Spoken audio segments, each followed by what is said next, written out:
Et si je te disais que Lionel Messi n'a pas seulement battu Cristiano Ronaldo dans la rivalité éternelle du football, mais qu'il a aussi laissé derrière lui Tom Brady, LeBron James et même Michael Phelps dans un classement mondial des athlètes? Oui, cela paraît exagéré, mais c'est bien réel. Le journal de Québec vient de publier sa liste des 25 plus grands athlètes du premier quart du XXIe siècle. Et tout en haut figure l'Argentin. La question inévitable est donc la suivante. Sommes-nous face au plus grand footballeur de l'histoire ou au plus grand athlète ayant jamais existé? L'impact initial est saisissant, car ce classement ne se limite pas au terrain. À la deuxième place se trouve Tom Brady, le légendaire quarterback qui a redéfini la NFL avec ses titres remportés avec les Patriots et les Buccaneers. En troisième position arrive Michael Phelps, l'homme qui a transformé les piscines olympiques en son royaume personnel. Quatrième, Serena Williams, la joueuse de tennis qui a brisé les barrières et dominé pendant 2 décennies. Cinquième, Usain Bolt, l'éclair jamaïcain qui a fait de l'athlétisme un spectacle mondial. Et là, tout en haut, Messi, le gamin sorti de Rosario, formé à Barcelone, qui a conquis l'Europe et qui a finalement soulevé la Coupe du Monde avec l'Argentine au Qatar. Mais ce que personne n'ose dire, c'est ceci. Ce classement ne mesure pas seulement les titres, il mesure l'impact culturel. Car Messi, ce n'est pas seulement des buts et des passes décisives, c'est un phénomène qui traverse les générations. Alors que Cristiano Ronaldo n'apparaît qu'à la 10e place, derrière Kobe Bryant et Simone Biles, Messi s'impose comme un symbole de constance, de talent et de transcendance.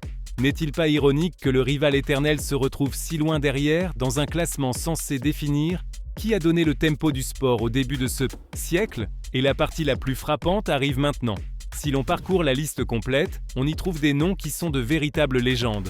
Novak Djokovic, Roger Federer et Rafael Nadal, qui ont transformé le tennis en une bataille épique de style. Tiger Woods, qui a propulsé le golf dans la culture pop. Lewis Hamilton et Michael Schumacher, qui ont fait de la Formule 1 une scène de record et de rivalité. Stephen Curry, qui a changé la manière de jouer au basketball. Floyd Mayweather, invaincu en boxe. Et même des figures émergentes comme Shohei Ohtani au baseball ou Patrick Mahomes en NFL, qui écrivent déjà de nouveaux chapitres.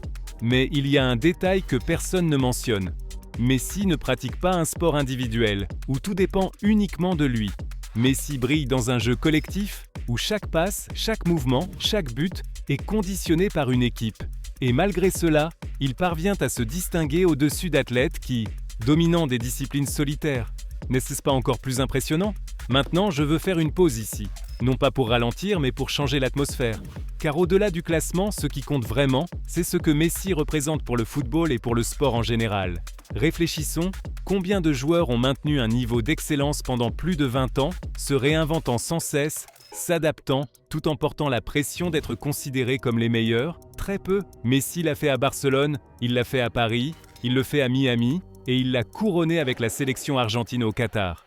Cette constance est ce qui le distingue, mais ce que personne n'ose dire, c'est ceci. Messi n'a pas seulement gagné des titres. Messi a changé la manière dont nous comprenons le football. Il nous a montré qu'on peut être létal sans être physique, qu'on peut dominer sans crier, qu'on peut diriger sans gestes grandiloquents. Son style est la preuve que le talent pur, accompagné de discipline et d'humilité, peut transcender toutes les frontières.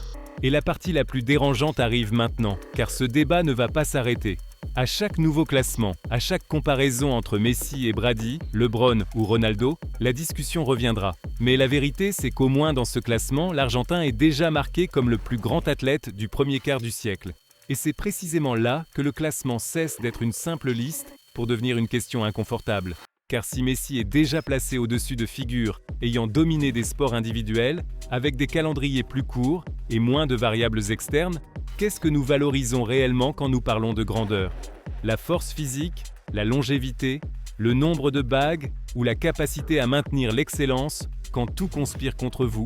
Messi a concouru pendant plus de 2 décennies dans le sport le plus populaire et le plus impitoyable de la planète. Un sport où chaque erreur est amplifiée, où chaque défaite devient un procès public et où le succès n'est jamais individuel, même si l'échec l'est presque toujours. Et pourtant, il a survécu à tous les changements.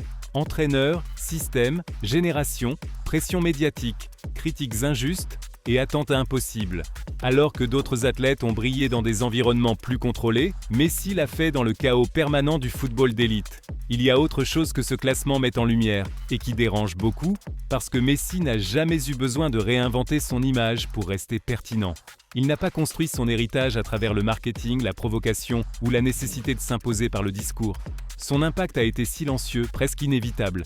Des générations entières ont grandi en le prenant comme référence, sans qu'il ne cherche jamais à devenir un symbole mondial.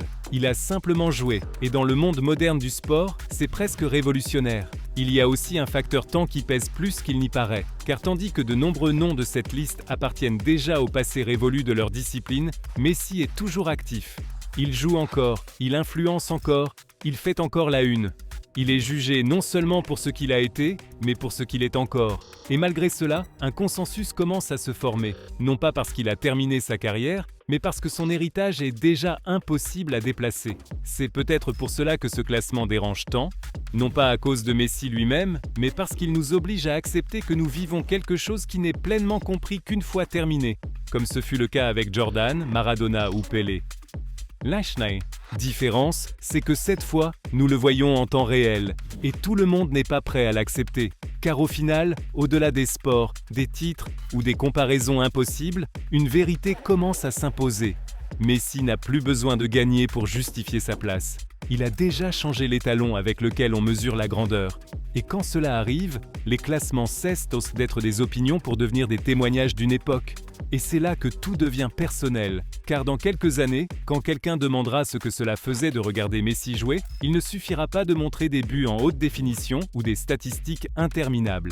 Il faudra expliquer une sensation. La sensation d'être assis devant un écran, en sachant qu'à chaque seconde, quelque chose pouvait se produire qui ne se répéterait jamais. Cette attente silencieuse, cette pause qui s'installait à la maison, au bar, au stade, lorsque le ballon arrivait à ses pieds. Messi n'a pas été seulement un athlète brillant, il a été un compagnon d'époque. Il était là pendant que nous grandissions, pendant que nos vies changeaient, pendant que le monde s'accélérait. Messi était toujours là.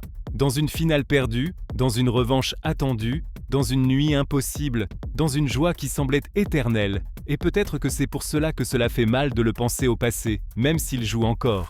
Le football continuera bien sûr. De nouveaux talents apparaîtront, de nouvelles stars, de nouveaux débats. Mais ce qui ne reviendra pas, c'est cette manière si pure de ressentir le jeu, ce mélange de calme et de danger, cette certitude qu'il n'était pas nécessaire de faire du bruit pour entrer dans l'histoire.